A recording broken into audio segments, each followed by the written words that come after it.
Well, hey guys, we're back. We're talking about the railing again. Yes, yes. So we've got some changes coming. Yeah, we've got 3 major changes that we're doing to our stair design. So thanks to a lot of input from folks, from the viewers especially. Yeah, for sure. We appreciate that. We're thinking about redesigning, and Brian's going to go through the whole process and explain. So we want it to be more uniform, very easy to put together, without a lot of scribing type stuff and trying to figure out widths and lengths. And so with the tree, there was a lot of milling of the tree to get it a uniform thickness. You know, it goes from 2.5 inches down to 1.5 inches in just an 8-foot section. So that was very time consuming. Trying to get it sliced nice and even, like even slices on the bandsaw was also problematic. Just because you don't have a good flat, as soon as you have a little bit of a wiggle in the tree, your fence is following that wiggle. And so you can, if you've got a little bit of a bow out along the fence, then it starts to push on the bandsaw blade, and it really just it binds it up. It's only a small amp bandsaw, so it doesn't have a lot of power just to rip through stuff. So it was getting a little frustrating for me. So needless to say, brand new tool, and you can't make it do what you want it to do. Right. But we had a lot of bandsaw tips as well. You know, like the sawdust buildup and all of that. Right. So, but I mean, it's a good bandsaw. It's just not what it's made for. Yeah. So, yeah. Just need to manipulate it better. So we're gonna do a different thing. So We've got 3 big changes that we're going to make to our stair design. So we're going to go through the 3 of those. Number 1, no steam. So, Say what? No steam? All this trouble with steaming railings? no steam. We're not going to steam anymore? Nope. I was like on the steam bandwagon. Yeah, me too. I was digging it because we have a steamer, right? We got this high output steamer for our shower, just sitting there for now, and it was perfect. We plugged it in, and boom, got out lots of steam. So it was great. So I don't know, maybe we use it for something else, or down 2 years from now we were steaming something else to make some furniture or something. So you'll have to get into the reason why after you explain right. number 2. Right. So, and what was number 2? Well, no tree. No tree. We're not using a tree. So, no tree. So I spent an hour and a half on Saturday or Sunday tromping around in the woods trying to find a tree. I walked all the way to the top of the hill, and I swear all the trees that were good size were dead. So it's really weird. They must have thinned the forest years ago. Of course, there's mine shafts everywhere up there, so they must have done a lot of clearing at some point. And so I finally circled all the way around. I was coming back. It was only like a third of a mile from the house. We're up the normal Jeep road where we go, and near the mine there was tons of nice trees. So, but anyway. And that was the weekend after you went around and cut a bunch of the dead trees down. So you spent a lot of time in the woods cutting trees. Get some exercise. So. Shaving bark. Right, exactly. Milling up planks. Yeah. So anyway, I so got no my fill.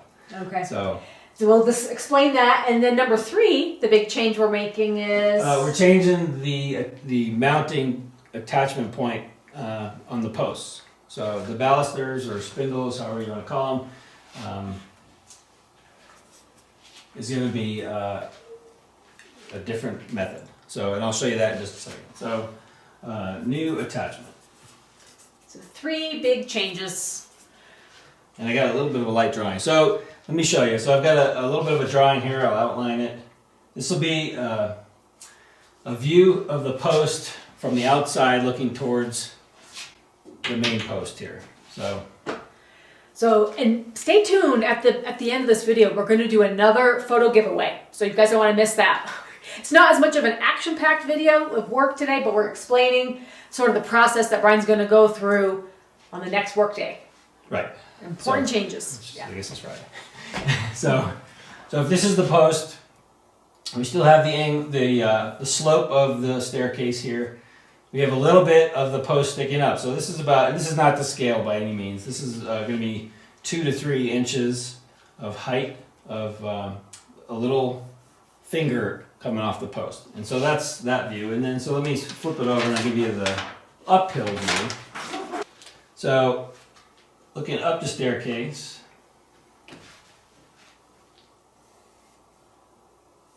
now we have a nice little L-shaped, reverse L-shaped platform to mount the railing on. Now that slopes up, right? And then we're going to laminate a bunch of plywood together. So I haven't figured out the exact type of plywood. I did pick up a 1/4-inch birch, and it seems flexible enough to make the curve, the radius. However, I'm not too keen on it's birch laminate on either side. I'm not too keen on this softwood that's in the middle. So I'm not sure how that's going to sand up and finish because it's so soft. So it might soak up the urethane a lot, or just be softer than we want. So if you guys have some ideas on a different type of plywood that we can get, it's got some flexibility, and that's more than the radius right there. So it should work out pretty good. But it does have some tension to it, so we're not going to be able to get something that has no tension to it. And that's about the width of it. So maybe it might go to 3 inches on it. So we're gonna laminate those up, and depending on the thickness of the final piece of plywood, it'll depend how many laminated layers we have.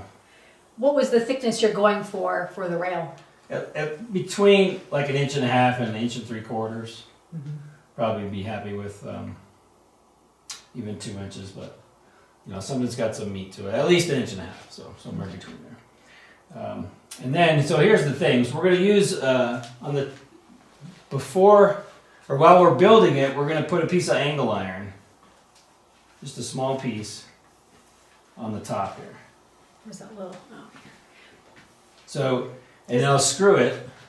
This is just a bracket, but it'll be. So we'll screw it right to the post, and so we'll have a nice wide, uniform platform that goes all the way around, and everything will be the same height. Now, you're probably asking, well, how are you going to get everything perfectly the same? The spacing from one post to the next is a little different on each one.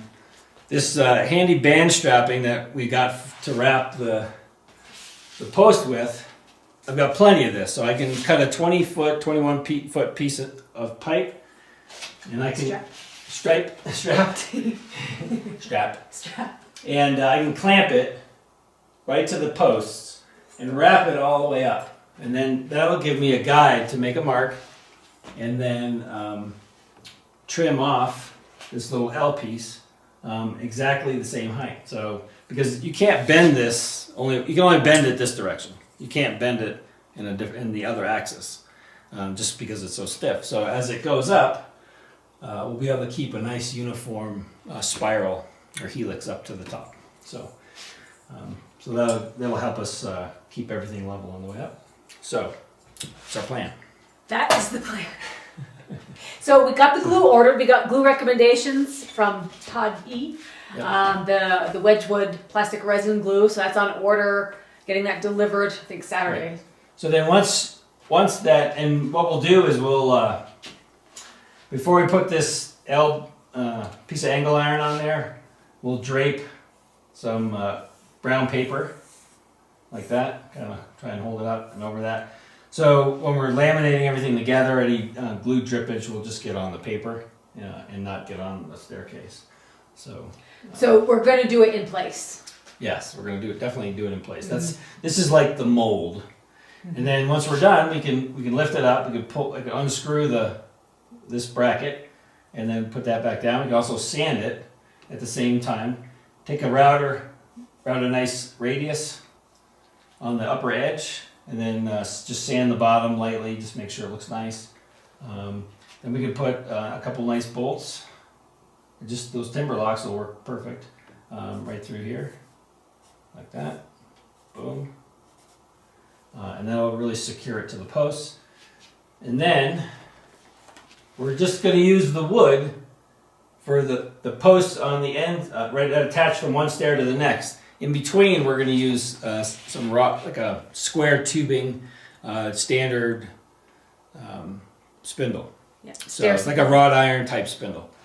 So we'll use 3 of those. So it'll incorporate a nice amount of metal into the whole project. So. And not overload it with the log look. Right. So right. I thought if we were going to be putting in multiple sticks like this all the way up, it would just be too wooden, I thought, the look of it. Right. So it'll give us more space as well for when we adjust our lighting. There'll be more space to actually light the stairs up, as opposed to having big a bunch of 2-inch logs there. You'll never get any light to the stairs.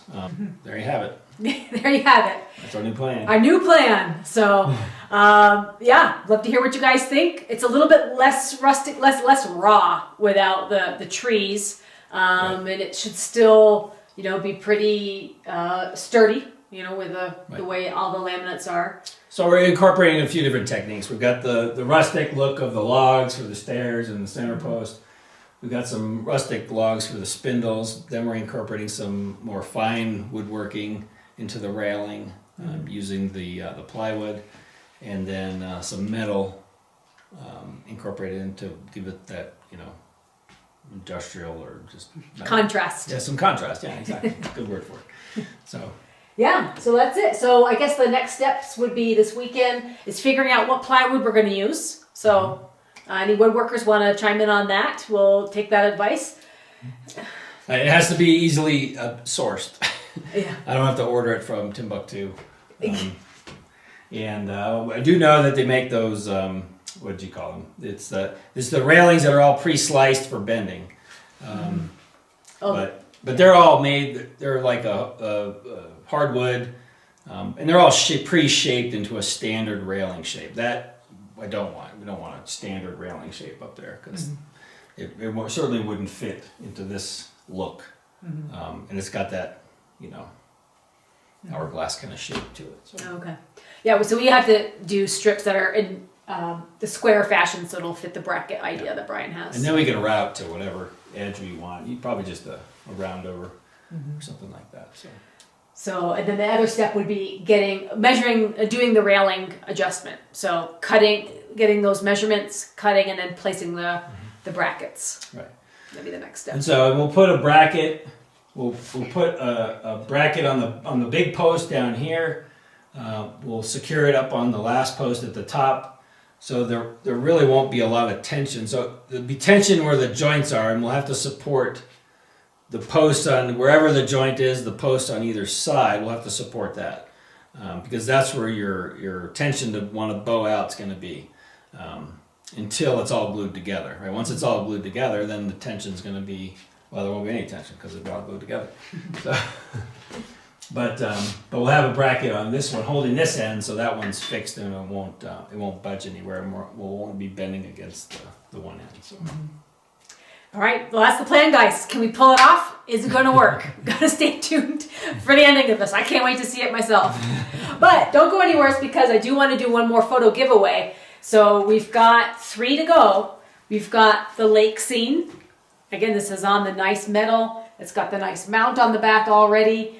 And it comes with mounting hardware. You just hang it right up. So the metal prints of the wintry lake. And then a lot of people were a fan of Fire Cloud. So the Fire Cloud, that was the East Troublesome Fire when that blew up. Man, we got some cool footage of that. That one is still up for grabs. And, of course, we've got the Vigo. The Vigo one. The Vigo in the snow for Vigo lovers. So this was a really cool photo I took in, this was actually up near that mine where I was found those trees. And he was sitting down in the snow, looking right at me. It was completely clear. And all of a sudden, a huge gust of wind just started blowing this giant wall of snow towards me. So I yelled at him. I said, "Come on, Vigo, come on!" And so he just started running towards me at that moment. That big snow wall was hitting him. Yeah. And so I was fumbling with my iPhone, of course, I got to get out of the case because I have the wrong case for it, and it covers the camera lens just a little bit. So I was trying to get it out of the case just in time, and I got that awesome photo. So, yep, so you got your choice. So if you want to be entered into the contest, just leave in your comments which photo you prefer. And I'm going to, I need to apologize to our previous winners. They did win their photos, but when I went to the post office, I got the mailing label mixed up. And so each person received the opposite photo. So I'm preventing that problem by only doing one photo at a time and not doing multiple photos per week at the post office. So again, for the folks that got the mix-up photos, I'm sorry about that. But Here's your chance to win again, guys. Thanks again for all your support. We really appreciate the feedback, and I guess yeah, we like to use it, so we're not that hard-headed. Well, at least not always that hard-headed. sometimes you're hard-headed. Sometimes I get stuck in my thoughts, and that's the way it's going to be. But yeah. Hey, you got more flexible, like a piece of plywood. Yeah. Get older. All right, guys. We'll see you next time, and stay tuned. Maybe this weekend we'll have some more to report on the railing. All right. Bye-bye. Good night.